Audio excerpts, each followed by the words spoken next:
नमस्कार दोस्तों, मैं Rakesh Sharma, spokesman bar council of Delhi. और जैसा कि आप सबको मालूम है, जितने भी मेरे अधिवक्ता भाई बहन हैं, कि दिल्ली में जितनी भी डिफरेंट बार्स हैं इंक्लूडिंग हाई कोर्ट, जो बार एसोसिएशंस के चुनाव हैं वो 19 अक्टूबर 2024 को होने तय हो गए। उसी की तैयारियां चल रही हैं, हर बार में तैयारियां हैं। आज मैं आया हूं द्वारका बार में, द्वारका कोर्ट में आया, तो यहाँ बहुत सारे लोगों से बातचीत हुई और कुछ जो कॉन्टेस्टेंट्स थे उनसे भी बातचीत हुई। मेरे साथ एक कॉन्टेस्टेंट है जो एडिशनल सेक्रेटरी के लिए द्वारका कोर्ट बार एसोसिएशन का चुनाव लड़ रहे हैं, और वो none other than he is advocate Surendra Chaudhary. Surendra Chaudhary ji, आपका बहुत बहुत स्वागत है। और बिना किसी भूमिका के मुझे मालूम है कि आप चुनाव लड़ रहे हैं, एडिशनल सेक्रेटरी के पोस्ट पर चुनाव लड़ रहे हैं। मैं आपसे सीधा सा ही पूछना चाहता हूं कि आपकी तो अभी बड़ी यंग एज है, और मेरा मानना यह है कि यंग एज में लोग कैरियर की तरफ ज़्यादा ध्यान देते हैं बनस्पत नेतागिरी की। तो आप चुनाव क्यों लड़ना चाहते हैं? शर्मा जी, पहले तो मैं वाई चैनल को और आपको बहुत बहुत धन्यवाद देना चाहूँगा कि आपने मेरी आवाज़ आप अपने चैनल के माध्यम से द्वारका के अलावा पूरी दिल्ली के ऑलमोस्ट लगभग 1.5 लाख से ज़्यादा एडवोकेट हैं उन तक पहुंचाने के लिए आपका बहुत बहुत धन्यवाद। मैं 2012 से रेगुलर प्रैक्टिस में हूं और ऑलमोस्ट मैं दिल्ली की सभी जिला अदालतों में, हाई कोर्ट में प्रैक्टिस कर रहा हूं। लेकिन मैंने ये देखा है कि यूथ्स की आवाज़ और जो फर्स्ट जनरेशन लॉयर हैं उनकी आवाज़ बार ऑफिस तक नहीं पहुंच पाती। मेरे जैसे बहुत सारे यूथ एडवोकेट्स हैं जो अपनी बात बार ऑफिस तक पहुंचाने में असमर्थ हैं। उनके कोई भी फैमिली मेम्बर या कोई नेपोटिज्म उनके पास ऐसा स्ट्रॉन्ग नहीं है कि वो अपनी बात पहुंचा सकें। तो मेरा एक कंसर्न ये था चुनाव लड़ने का कि मैं बाहर में आके जो मेरी तरह संघर्ष करके फर्स्ट जनरेशन लॉयर जो इस फील्ड में आ रहे हैं उनके लिए कुछ अलग से करना चाहता हूं, ताकि उनको बाहर में अब मौका मिले और उनकी आवाज़ भी बार ऑफिस में जाए, ताकि उनको वो एडवांटेज मिले जो एक थर्ड या सेकंड या जनरेशन लॉयर को मिल रहे हैं। जी सर। तो बार इसमें डिस्क्रिमिनेशन करती है क्या कुछ, कि भाई जो सेकंड जनरेशन लॉयर है, थर्ड जनरेशन लॉयर है, उसको एलसी जल्दी अपॉइंट कर देते हैं, उसको कोई और डीएलएस से दे देते हैं, ऐसा कुछ है क्या? शर्मा जी, मेरे से बेहतर आप जानते हैं, आप काफ़ी सीनियर एडवोकेट हैं, आपने बहुत सारी जिला अदालतों में बहुत सारे सीनियर एडवोकेट्स का इंटरव्यू भी लिया है। काफ़ी सारे इंटरव्यू मैं आपके देखता हूँ, बहुत सारे एडवोकेट्स की मैंने इंटरव्यू सुनी भी हैं। तो ये कन्फर्म है कि नेपोटिज्म था, है और रहेगा। इसको चेंज करने के लिए हमें सबसे पहले फर्स्ट जनरेशन लॉयर जिनके पेरेंट्स या जिनके कोई फैमिली मेम्बर वकालत में नहीं है, वो लोग आएंगे, तभी उनकी बात ऊपर तक जाएगी, तभी उनकी आवाज़ बनकर ऊपर जाएगी। अदरवाइज प्रैक्टिकली पॉसिबल नहीं है कि उनको एडवांटेज मिले। फॉर एग्जांपल, मैं मोर देन 13 ईयर्स से रेगुलर प्रैक्टिस में हूँ। ना द्वारका में मेरे पास सीट है, ना चैम्बर है। मैं अपने किसी नॉन के चैम्बर में अपने, क्योंकि वो हाई कोर्ट और सीबीआई के केसेज करते हैं, तो उनके चैम्बर से मैं ऑपरेट करता हूँ। तो मेरी तरह और भी बहुत सारे वकील होंगे जो इधर उधर अपना टाइम पास कर रहे हैं, तो उनके लिए एक स्ट्रगल का टाइम है। तो चुनाव लड़ने का पर्पज़ ये है कि उन लोगों को मौका मिले, उन लोगों जेन्युइन लोगों को सीट और लॉकर मिले, उनको चैम्बर मिले जो रिक्वायरमेंट है जिनको। और आप क्या प्रॉब्लम ऐसी समझते हैं कि अगर आप बार में आ गए तो आप उन प्रॉब्लम्स को सॉल्व करने में कुछ कर पाएंगे? ऐसी कौन सी मेन प्रॉब्लम द्वारका बार कोर्ट में आपको लगती है? शर्मा जी, देखिए, वैसे तो मेरे अलावा जो कि पोस्ट पे प्रेसिडेंट और सेक्रेटरी पोस्ट पे जो कंटेस्ट कर रहे हैं उन पे बहुत सारी चीज़ें डिपेंड रहेंगी। मेरे अलावा 10 लोग और चुन के आएंगे। वो एक जॉइंट वेंचर से, जॉइंट एफर्ट से पॉजिटिवली बार के मेंबर्स के लिए होगा। लेकिन जो सबसे बड़ी समस्या है, क्योंकि सारी चीज़ें डिजिटल हो चुकी हैं, सबसे पहले बेटर वाईफाई होना ज़रूरी है।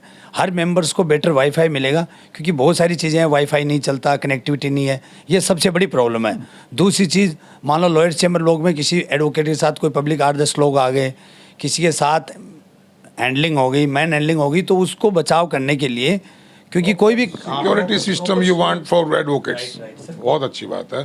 तो दूसरा मेन कंसर्न है हमारे लेडीज एडवोकेट के लिए, उनकी जो प्रॉब्लम्स हैं उसके बारे में आपके पास कोई प्लान है उसका सॉल्यूशन का? सर, मेरे हिसाब से, क्योंकि अभी बार को जस्ट सेकंड फ्लोर पे प्रोसिक्यूशन ब्रांच में 2 हॉल, ऑनरेबल हाई कोर्ट जजेज भी आए थे, आतिशी जी भी आई थी, अपने डीजे साहब भी थे, बार के पदाधिकारी भी थे, 2 हॉल बार को मिले हैं।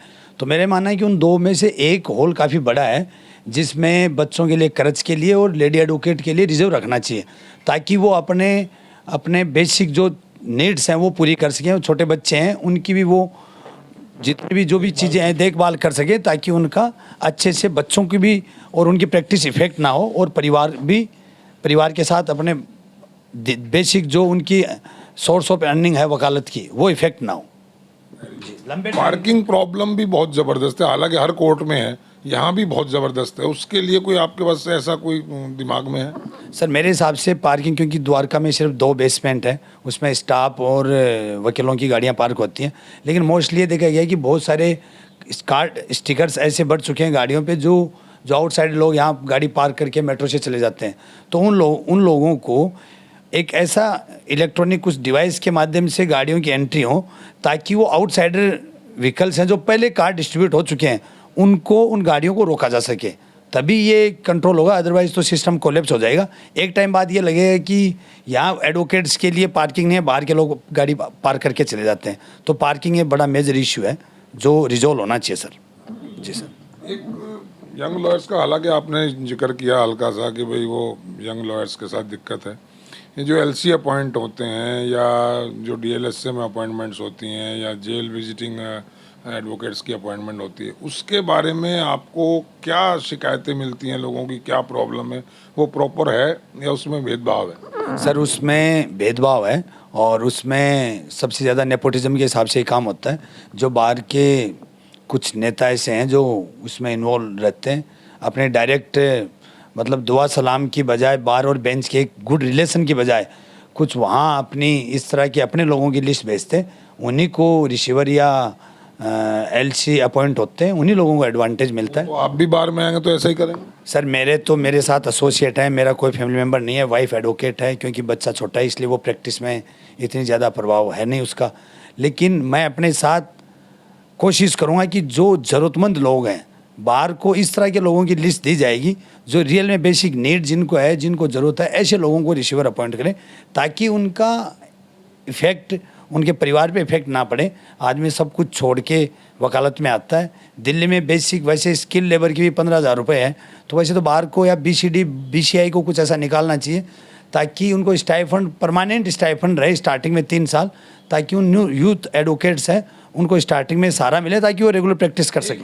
प्रॉब्लम लोगों ने और शेयर की है मुझसे, मैं नीचे बहुत लोगों से बात कर रहा था कि यहाँ जो डिस्पेंसरी है, जो खासतौर से वकीलों के लिए है, तो उसमें टाइमिंग को लेके लोगों की प्रॉब्लम है। उसके बारे में आपके पास क्या इनपुट्स हैं? सर डिस्पेंसरी हम सब देख रहे हैं, काफ़ी टाइम से डिस्पेंसरी कोर्ट बिल्डिंग में है, ग्राउंड फ्लोर पे एडमिन ब्लॉक में बनी हुई है, लेकिन वो न के बराबर है, मतलब इतनी ज़्यादा इफेक्टिव नहीं है। वहाँ जाओ, पर्ची लो, कुछ बेसिक जांच नहीं होती। तो एटलीस्ट लॉयर चैम्बर ब्लॉक में एक परमानेंट ऐसी डिस्पेंसरी हो जहाँ बेसिक जांच हो सके, स्वास्थ्य फर्स्ट एड उसको मिल सके। तो इस तरह की डिस्पेंसरी की सख्त रिक्वायरमेंट है यहाँ चैम्बर ब्लॉक में होनी चाहिए। हर फ्लोर पे फर्स्ट एड बॉक्स होना चाहिए, ताकि किसी भी इमरजेंसी में उसका यूज किया जा सके। टाइमिंग को लेकर भी कोई प्रॉब्लम है कि टाइमिंग को लेकर प्रॉब्लम है सर, 3 साढ़े 3 के आसपास ऑफ हो जाती है, लेकिन मोस्टली एडवोकेट्स चैम्बर में 8 बजे तक अपना काम करते हैं, लेकिन एटलीस्ट 6 PM तक तो ओपन रहनी चाहिए सर। ये आपकी डिमांड रहेगी? हमारी डिमांड रहेगी लॉयर चैम्बर ब्लॉक में डिस्पेंसरी होनी चाहिए, परमानेंट डिस्पेंसरी होनी चाहिए, 10 बजे से 6 बजे तक उसका टाइम होना चाहिए। जी सर। एक और प्रॉब्लम है फूड की। कैंटीन में लोगों की शिकायत रहती है कि फूड जो है वो प्रॉपर नहीं मिलता है, क्वालिटी अच्छी नहीं होती है, महंगा है। इसके बारे में कुछ आपके पास विज़न है? सर मेरे पास ये विज़न है कि एक किसी गवर्नमेंट एजेंसी से हाई एक्सपीरियंस होल्डर को कैंटीन हैंडओवर करनी चाहिए, ताकि वो अच्छा और एक रीजनेबल रेट पे फूड प्रोवाइड करें, ताकि वकीलों की जेब पे डाका ना पड़े, और वो अपने उनको हेल्थ को लेके हाइजीनिक खाना हो, ताकि सब एडवोकेट्स और लिटिगेंट्स आके कहें कि हाँ द्वारा कोर्ट की canteen high court supreme court की कैंटीन से बेहतर है। इसके लिए हमें सबसे पहले ये करना चाहिए, जो किसी गवर्नमेंट एजेंसी से सर्टिफाइड कैंटीन वाला हो उसको रखना चाहिए, मोर एक्सपीरियंस वाले को, ना कि मैं प्रधान या मैं सेक्रेटरी बन गया तो मैं अपने किसी रिश्तेदार या जानकार को दूंगा। तो इस तरह के नेपोटिज्म नहीं होने चाहिए। खाने के साथ कोई कॉम्प्रोमाइज़ नहीं होगा। अच्छा और बेहतर स्वास्थ्य का ध्यान रखते हुए सस्ता और अच्छा खाना प्रोवाइड करवाने की कोशिश करेंगे। लेकिन अगर सपोज प्रधान और सेक्रेटरी ने ऐसा किया तो आप क्या करेंगे उस सूरत में? उस सूरत में उस चीज़ का पुरजोर तरीके से विरोध किया जाएगा और ऐसे आदमी को कैंटीन हैंड ओवर नहीं होने देंगे। जो महंगा और घटिया खाना खिलाएगा उसको वहाँ से तुरंत हटाएंगे, तुरंत प्रभाव से। एक प्रॉब्लम और मैंने कुछ लोगों से भी शेयर की है कंटेस्टेंट से, जो बिहेवियर को लेकर है, जो मजिस्ट्रेट्स कोर्ट्स में और दूसरी कोर्ट्स में यंग लायर्स के साथ बहुत अच्छे से पेश नहीं आते हैं, उनको इंसल्टिंग वे में कई बार बात करते हैं जजेस और स्पेशली मजिस्ट्रेट्स। इसके बारे में कुछ आपके पास भी इनपुट्स हैं? सर इनपुट्स हैं, बहुत सारे एडवोकेट्स की शिकायत है, क्योंकि बार और बेंच के रिलेशन अच्छे होंगे तभी हम लिटिगेंट की लड़ाई लड़ सकते हैं। क्योंकि बहुत सारी चीज़ें ऐसी सामने आ रही हैं कि जो नॉन एक्सपीरियंस लोग जुडिशरी में आ रहे हैं, इस वजह से ये सारी चीज़ें हो रही हैं। अगर एक्सपीरियंस होल्डर इस पे हाई कोर्ट को देखना चाहिए कि ऑनरेबल हाई कोर्ट 3 ईयर या 5 ईयर एक्सपीरियंस वाले एडवोकेट्स को ही जुडिशरी में इन्वॉल्व करें, क्योंकि वहाँ से शुरुआत होती है सर। अब मैं 12 साल से प्रैक्टिस में हूँ, तो एक एक्सपीरियंस अलग चीज़ है सर। एग्ज़ाम पास करके आना और वो, क्योंकि आदमी अकेला चल के सक्सेस हो सकता है, लेकिन महान होने के लिए हमें सबको साथ लेके चलना पड़ेगा। तो जुडिशरी में ये बहुत बड़ी मतलब मेजर इशू है जो अभी देखने को मिल रहा है। एक 2 सवाल और कर रहा हूँ, बस मैं फिर बातचीत को विराम दूंगा। मेरा एक सवाल आपसे है, आपकी सीट पे और भी 2-4 लोग 5 लोग और भी लड़ रहे हैं, कॉन्टेस्ट कर रहे हैं। आप में ऐसी कौन सी खूबी है, अगर मैं बीइंग ए वोटर आपसे पूछता हूँ कि मैं आप ही को क्यों वोट दूँ? ये सब वायदे तो दूसरे कैंडिडेट भी कर रहे हैं, तो आप में ऐसा क्या खास आप मानते हैं जिसकी वजह से मैं आपको वोट दूँ? सर बाकियों से अलग मैं इसलिए हूँ कि मैं नंबर 1 फर्स्ट जनरेशन लॉयर हूँ।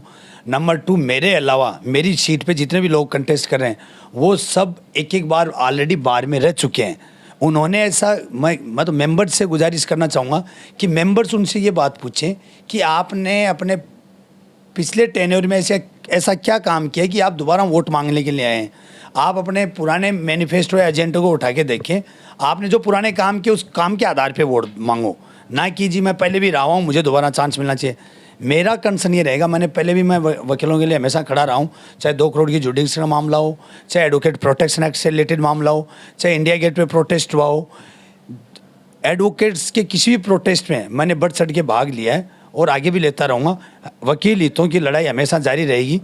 और इसके अलावा जो मेरे खिलाफ जो बंदे लड़ रहे हैं, मैं ये नहीं कह रहा कि वो मेरे से कम हैं या मेरे से फालतू और ज़्यादा चीज़ें कर सकते हैं, लेकिन मैं ये कह रहा हूँ कि मैं आपकी उम्मीदों पे खरा उतरूँगा और उनसे बेटर करने की कोशिश करूँगा। जी सर। लोग सुन रहे हैं जी सर सुरेंद्र जी, और मैं आपको ओपन प्लेटफॉर्म दे रहा हूँ। अपने तमाम वोटर्स से क्या अपील आप करना चाहते हैं? सामने आप बैठे हैं लोग। मेरी डीसीबी के तमाम मेंबर से गुजारिश है कि आने वाले 19 अक्टूबर के चुनाव में मुझे एडिशनल सेक्रेटरी के पोस्ट पे इलेक्ट करें। आपका साथी 365 दिन 24 घंटे 7 दिन आपकी सेवा में हाजिर रहेगा। मेरे पार्ट पे आपको कभी भी किसी भी तरह की कोई शिकायत नहीं होगी। आपके एक फ़ोन कॉल, एक मैसेज से आपको अवेलेबल रहूँगा। किसी भी तरह की कोई भी सुख दुख का किसी भी कोई भी काम हो, मैं हमेशा आपके सुख दुख में खड़ा रहूँगा। जय हिंद, जय भारत, जय डीसीबी। चलिए, बहुत बहुत धन्यवाद सुरेंद्र जी, आपने लोगों से वायदा किया है और सुना दोस्तों आपने। ये सुरेंद्र चौधरी हैं, एडिशनल सेक्रेटरी की पोस्ट पर कंटेस्ट कर रहे हैं और इन्होंने आपसे ऑन कैमरा विद प्रूफ ये एक आपसे कमिटमेंट किया है, आपको आश्वासन दिया है। अब ये कितना खरा उतरेंगे ये आने वाला वक्त बताएगा। आपको देखना है कि एक अच्छे प्रतिनिधि को आप चुने। मैं तो इतना ही कह सकता हूँ कि आपके सामने विकल्प सारे हैं, सारे विकल्प खुले हैं, लेकिन जिसको भी चुने उसको परखें, उसकी बातों को देखें कि वो क्या उसके पास विज़न है, क्या वो करना चाहता है, क्या उसके पास उसका मोटो क्या है इलेक्शन लड़ने का, और तो उस चीज़ को देख के वोटिंग करें ताकि अच्छी बार बने, अच्छी बार के प्रतिनिधि आएँ और एडवोकेट्स का वेलफेयर हो सके, एडवोकेट्स की प्रॉब्लम्स का सॉल्यूशन हो सके। यही इस चैनल का भी मकसद है और मेरा मकसद भी यही है कि ऐसे लोगों को चुना जाए जो अच्छे हों, जो काम करना चाहते हों और जो अपने ईमानदारी को रखते हुए काम करें, आपके वायदों पे खरा उतरें, आपके लिए अवेलेबल रहें। आज के लिए दोस्तों इतना ही, फिर किसी एक अच्छे कैंडिडेट से आपको बातचीत कराऊंगा। अभी के लिए इतना ही। जय हिंद, जय भारत, जय।